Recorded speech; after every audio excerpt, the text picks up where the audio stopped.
Hello, friends. This is Miss Debbie from Discovery Center Museum in Rockford, Illinois, here to read you a couple stories today. One's about space and one's about stars, which are out in space. So the first one is called Pete the Cat Out of This World. It has been written by James Dean, and I'm reading it to you with permission from the Harper Publishing Company. Pete the Cat Out of This World. It's a great day. Pete the cat is going to space camp. Wow, lucky Pete. Pete meets his bunk mate, Glenn. As they unpack, there is an announcement. Welcome, space campers. Please head to the classroom. Your mission begins soon. Oh, there's their bunk beds they're going to have while they're there. Pete brought his guitar and his skateboard. Time to suit up, says Pete. He and Glenn put on their uniforms and raced to class. There are so many cool things to do and super neat stuff to see. Astronauts Tom and Chris talk about the trips they've taken. They give a sneak peek at future space trips. Oh, look at the different space capsules they're getting to see. It would be totally rad to go to space, says Pete. Oh, and he's pointing at the Earth and the Sun and Mars. The campers find out what it feels like to be an astronaut. They go in the zero gravity chamber. And then Pete gets to drive the lunar rover. They even build rockets. Pete's rocket flies very, very far. Way to go, Pete, says Glenn. Whoosh, up it goes. Yeah, they need to learn all those things. Why they can escape gravity and what kind of fuel they need to go to space. So they need to learn all those things as an astronaut. Next stop is Mission Control. We have some exciting news, says Tom. Our new flight leaves today. We're going to the moon. And we have room for more. That says Mission Control right there. Mission Control. Pete, do you want to go? Asked Sally. That would be awesome, says Pete. There's the spaceship. And it looks like it's got 10 minutes and 5 seconds till it blasts off. It's time to buckle up and settle in the space capsule. So that's how they sit in the space capsule when they're sitting there. Here's how they look if it would be tilted over. And they count fives. Count with me. 5, 4, 3, 2, 1. Lift off. Whoosh. And off they go into space. Their ship speeds through space. They blast past a satellite and even see a comet. There's their ship. There's the satellite, comet, up. And as they go farther and farther away, they see Earth get smaller and smaller. Tom and Sally have a rockin' surprise for Pete. His guitar. Oh, look at the astronauts. Zero gravity. They're kind of floating around like they want to. He plays a groovy interstellar song for them. Mission Control listens in while Pete plays his music. In no time at all, they arrive on the moon. They are ready to explore. Oh, look at the footprints on the moon. Yes, the footprints that were made 50 years ago are still there because there's no wind on the moon. Isn't that interesting? The astronauts collect rocks and map out the moon's surface. Oh, there's Pete in the lunar rover.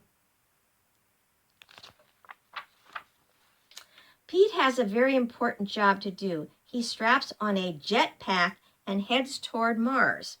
He takes tons of pictures of Mars. There's Mars.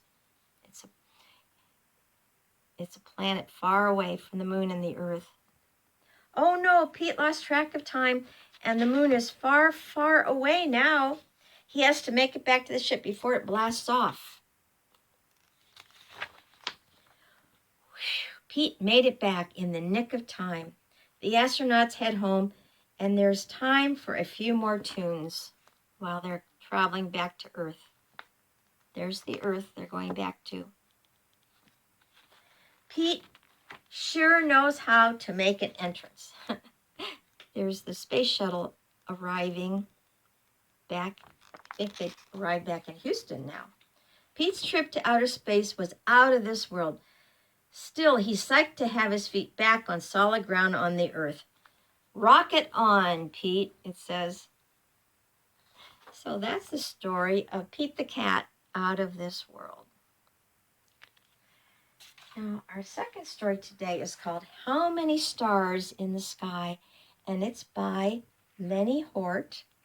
And I'm reading it to you with permission from the Mulberry Book Company. How many stars in the sky? Look at the beautiful pictures in this story. Oh, I wonder what that is. Can you guess what that is? Yes, it's the moon. How many stars in the sky? Mama was away that night and I couldn't sleep. Mama knows all about the sun and stars, but she was away and I didn't want to wake Daddy. So I stared out the window asking myself, how many stars in the sky? There's the little boy and his dog in his bed, and he's looking out his window at the stars. I could count so many just from my room. I leaned out the window and I could count even more. That was just gazing over the backyard. How many stars in the sky? He keeps asking him that question, doesn't he? I went outside with a pad and pencil. I started to count. I filled up one whole page of the pad.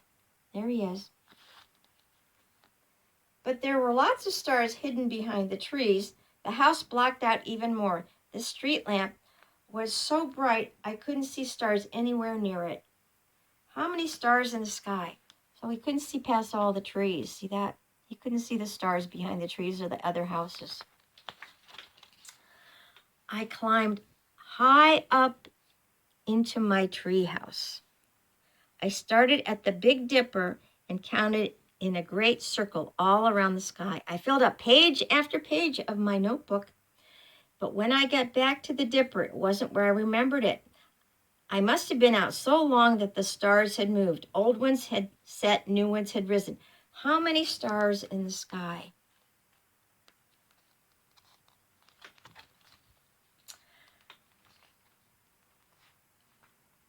I climbed down from the treehouse and there was Daddy. I couldn't sleep, I said. I can't sleep either, Daddy said.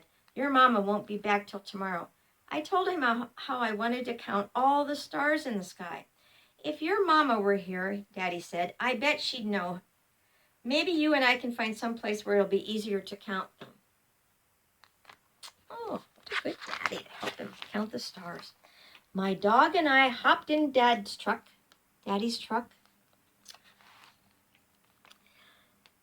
and we drove into town. The streets were quiet, but lots of streetlights were burning. We could see the bright city skyline see how bright the skyline is from the city? So it's going to be hard to see the stars there. See all the street lights and all the lights in the streets? It's harder to see stars when it's like that. Daddy and I counted 25 or 26 stars. He said he thought one of them was the planet Jupiter. This isn't a good place to count stars, he said. It's not a bad place to count them, though, but it's still too hard. Let's go where it'll be really easy.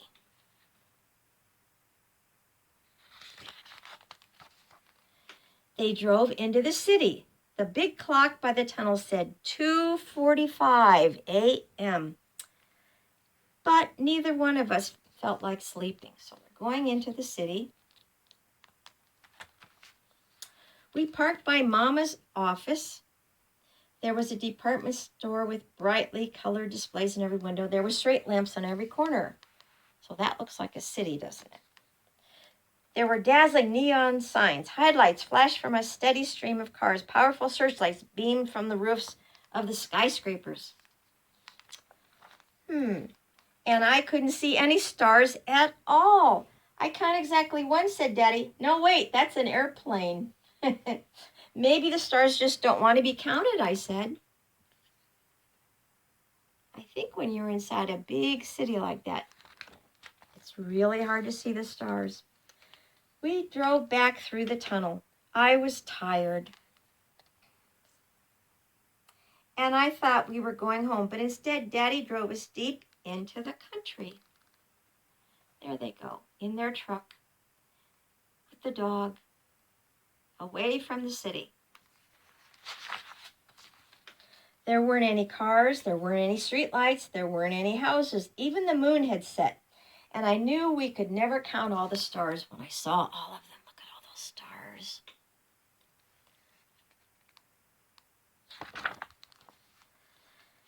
No matter where I looked, new stars appeared every time I blinked my eyes. Daddy pointed above and showed me the Milky Way. The stars were so thick I couldn't tell them one from another. Wow, look at all the stars they see now. Daddy and I were much too tired to drive anymore, so we slept underneath the stars that night in the truck. There they are, sleeping away. Under the stars, wouldn't that be nice? It was daylight when we awoke.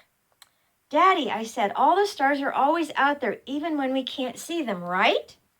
Of course they are, he said. Can we try to count them again sometime, I asked. Any night you feel like, he said. You and me and Mama can all go out together. I could hardly wait to see Mama and tell her all about it. In a little while, we'd all be back home, but now I was glad just to be standing there with Daddy, basking in the warmth of the one star that we could see. What's that one star we can see in the morning? The one that's so bright for us. That was the sun. See the sun there? As they're driving home? Yeah. The sun is the closest star to us. That's why it's warm and we can see it so well. So that's the story of how many stars in the sky. Well, friends, have a good day, and I'll see you soon. Bye-bye. Subscribe for more daily science, crafts, and activities, or visit the Discovery Center Museum Playful Learning at Home webpage for more information.